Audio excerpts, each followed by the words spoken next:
सर्वेभ्यो नमो नमः। नमस्कार।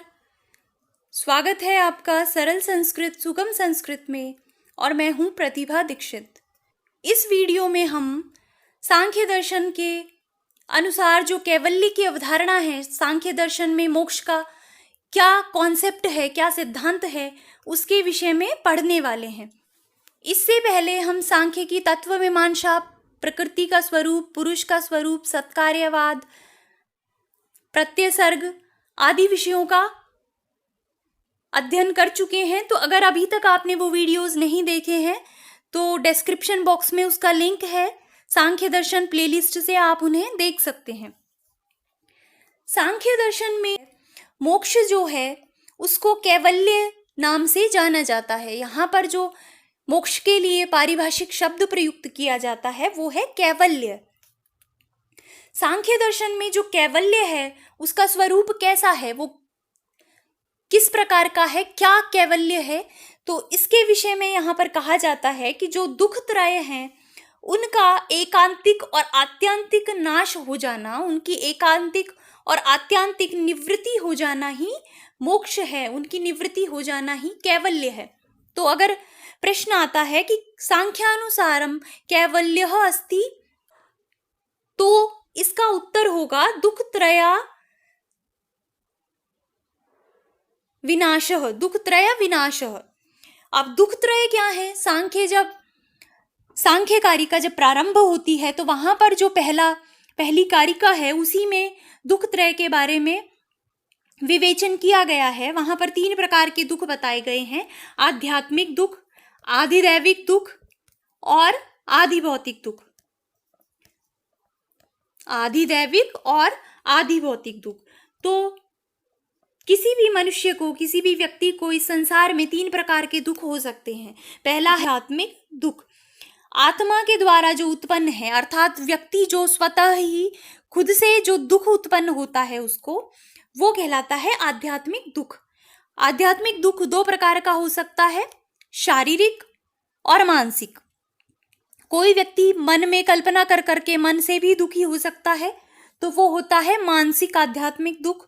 और अगर शरीर से कोई दुख हो जाता है आपको, मान लीजिए आपके शरीर में कोई अंग विकार हो गया है, कोई समस्या आ गई है, कोई बीमारी आ गई है, तो वो होता है शारीरिक आध्यात्मिक दुख।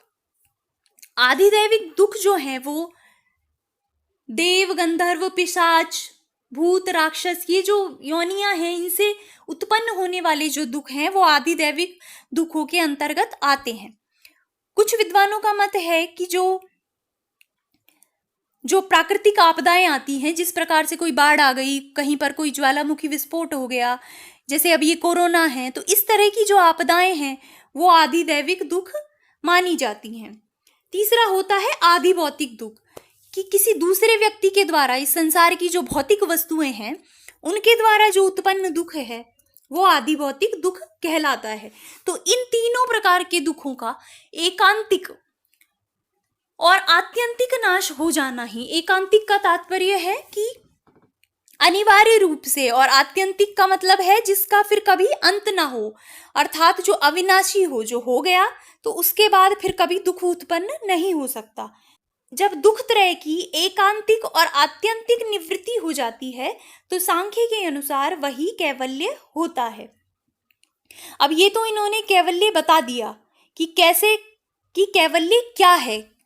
अब कैवल्य प्राप्त कैसे होगा, कैवल्य को प्राप्त करने का साधन क्या है, दुख त्रय का नाश कैसे होगा, तो इसके साधन के विषय में सांख्य कारिका में विवेचना की गई है और बताया गया है कि जो तत्व ज्ञान है वो कैवल्य का साधन है, उसी से दुख त्रय का नाश हो सकता है।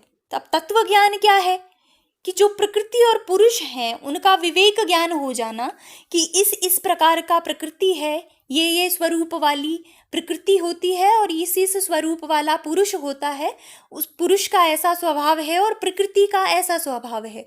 तो इस प्रकार से इन दोनों के विषय में विवेक ज्ञान हो जाना ही तत्व ज्ञान होता है। और इस तत्व ज्ञान से जब किसी भी व्यक्ति को, किसी को भी ऐसा विवेक ज्ञान हो जाए, प्रकृति पुरुष के विषय में तत्व ज्ञान हो जाए, तो फिर उससे दुख त्रय का नाश होता है, और जब उस दुख त्रय का एकांतिक और आत्यंतिक नाश होता है तो वही कैवल्य होता है। अब ये जो तत्व ज्ञान है वे ये कैसे उत्पन्न होता है, इसके विषय में सांख्य कारिका में बताया गया है कि जब कोई सांख्य शास्त्र का या तो अध्ययन करके या फिर किसी गुरु से श्रवण करके जब अव्यक्त या प्रकृति और उससे उत्पन्न होने वाला जो व्यक्त है और पुरुष जो है, इनका ज्ञान जब प्राप्त कर लेता है कोई भी व्यक्ति और उस ज्ञान का जब निरंतर अभ्यास करता है तो उससे तत्व ज्ञान उत्पन्न होता है।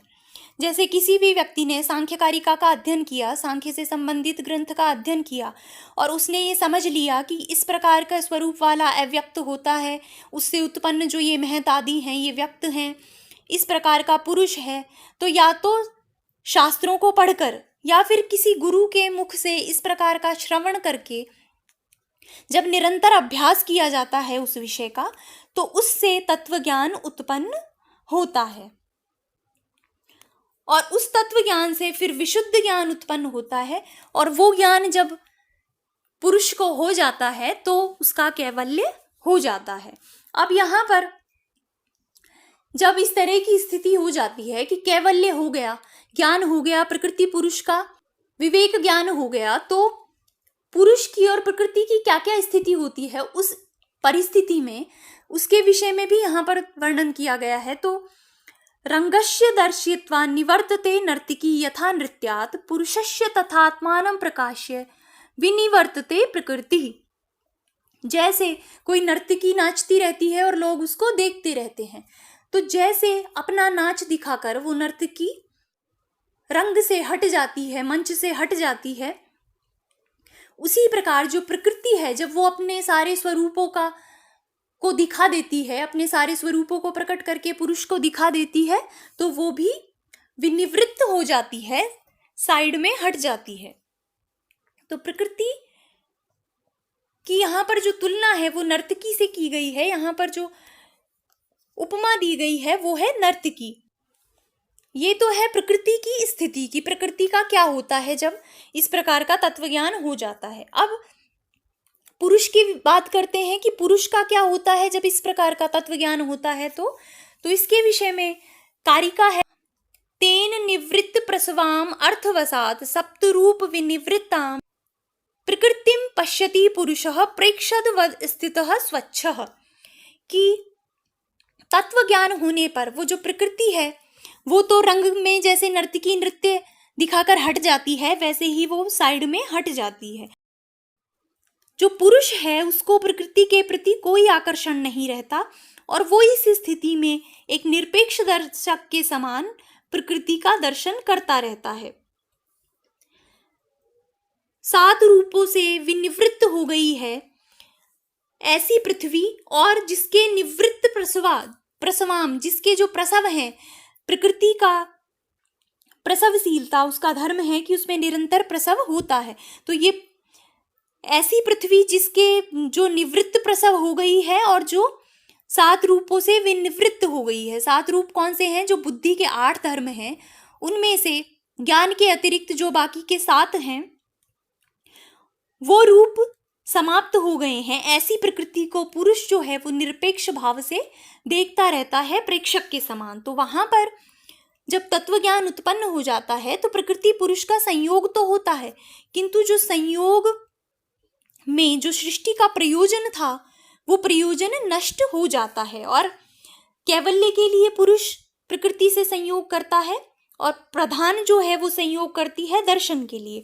तो जब प्रकृति ने अपना दर्शन कर दिया तो वो नर्तकी की तरह हट जाती है, और जब प्रधान को कैवल्य और जब पुरुष को कैवल्य प्राप्त हो जाता है तो वो भी संयोग होने पर भी प्रयोजन नहीं रहता और वो एक निरपेक्ष दर्शक के समान प्रकृति को देखता रहता है। तो जिस पुरुष को तत्व ज्ञान हो जाता है, एक बार जिस पुरुष को विवेक ज्ञान हो जाता है, उसके प्रति जो प्रकृति है वो अपना प्रसव करना बंद कर देती है। प्रकृति दर्शन के बाद सृष्टि का कोई प्रयोजन नहीं रहता, इसीलिए फिर उस पुरुष के लिए सृष्टि नहीं होती। इसके विषय में भी कारिका है कि दृष्टा मया इति उपेक्षक एको दृष्टा अहम इति उपरमति अन्या सति संयोगे अपि तयो प्रयोजनम न अस्ति सर्गस्य। देख लिया है मैंने, ऐसा सोचकर एक उपेक्षक के भाव का हो जाता है, उपेक्षा करता है, और मैं देख ली गई हूं, ऐसा जो प्रकृति है वो ऐसा सोचकर वो भी उपरमित हो जाती है। तो दोनों के संयोग होने पर भी कोई प्रयोजन ना होने के कारण वहां पर सर्ग नहीं होता।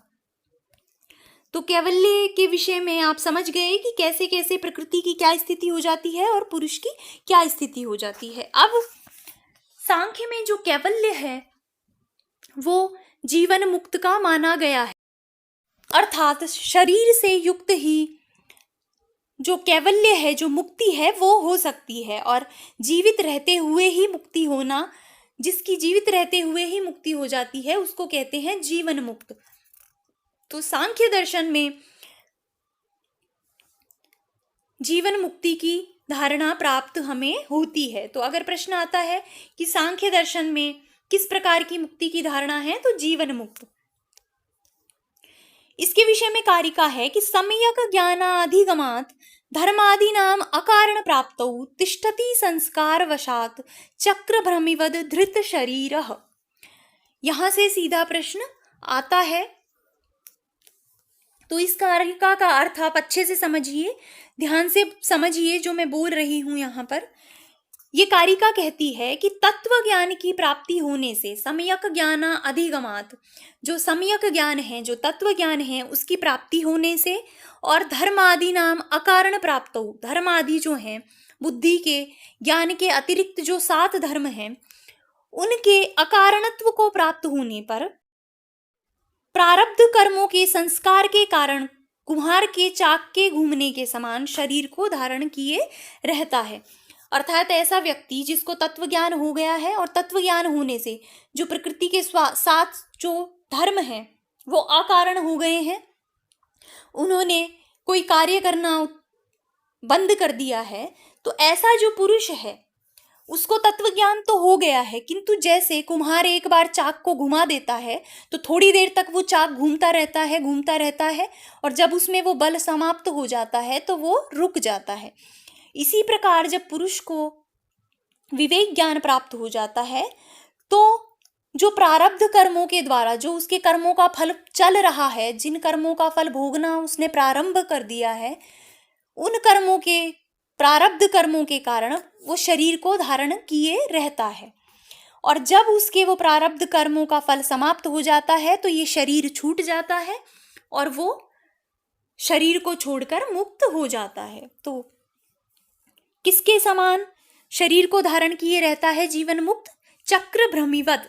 इस शब्द को आप यहां पर याद रखिए, यहां से प्रश्न पूछा जाता है परीक्षा में।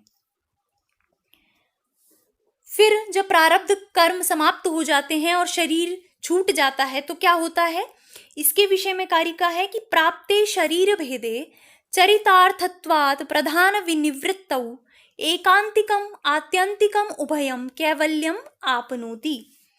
प्राप्ते शरीर भेदे, शरीर के छूट जाने पर जो तत्वज्ञानी है वो प्रधान विनिवृत्तौ, प्रकृति की निवृत्ति होने पर, तत्वज्ञान उसको पहले ही हो चुका है, प्रकृति के जो उनको अकारणत्व प्राप्त हो गया है, उन्होंने कोई कार्य करना बंद कर दिया है तो प्रकृति भी निवृत्त हो। तो ऐसे तत्वज्ञानी का जब शरीर छूट जाता है प्रारब्ध कर्मों के फल को भोगने के पश्चात, तो ऐसा व्यक्ति फिर एकांतिक और आत्यंतिक कैवल्य को प्राप्त करता है। एकांतिक का तात्पर्य है कि जो अवश्यम भावी है, कि वो निश्चित ही होगा, और आत्यंतिक का तात्पर्य है कि अविनाशी। ऐसा जो कैवल्य किसी पुरुष को प्राप्त हो जाता है, उसके बाद वो पुरुष जो है वो फिर से उस प्रकृति के साथ संयोग नहीं करता। पहले भी हम ये बात कर चुके हैं, प्रकृति एक बार जिस पुरुष के विषय में विनिवृत्त हो जाती है, अपने प्रसव करना बंद कर देती है, फिर पुनः उसके लिए प्रवृत्त नहीं होती। तो यहाँ पर कैवल्य की जो अवधारणा है बहुत ही स्पष्ट है कि तत्व ज्ञान हो जाने पर दुख त्रय का जो नाश होता है वो ही कैवल्य है। जीवन मुक्त रहते हुए ही यहाँ पर कैवल्य प्राप्त हो जाता है। और जब प्रारब्ध कर्म समाप्त हो जाते हैं, प्रारब्ध कर्मों के फल समाप्त हो जाते हैं, तो शरीर छूट जाने पर एकांतिक और आत्यांतिक कैवल्य की प्राप्ति होती है। तो ये सांख्य का कैवल्य के विषय में एक विचार है, जहाँ से प्रश्न अक्सर परीक्षाओं में पूछे जाते हैं। तो आप बहुत ही आसान विषय है, इसमें जो एक दो मैंने आपको बिंदु बताए हैं उनको आप अच्छे से याद कर लीजिए। यहाँ से सीधा सीधा प्रश्न आपको परीक्षाओं में मिल सकता है।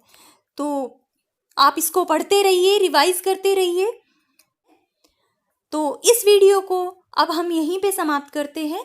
अगर आपको ये पसंद आया है तो आप इसे लाइक करें, अधिक से अधिक शेयर करें, और अगर अभी तक आपने चैनल को सब्सक्राइब नहीं किया है तो चैनल को भी सब्सक्राइब कर लें और बेल आइकन को प्रेस कर दें, जिससे आपको आने वाले वीडियोस के नोटिफिकेशंस मिल सकें।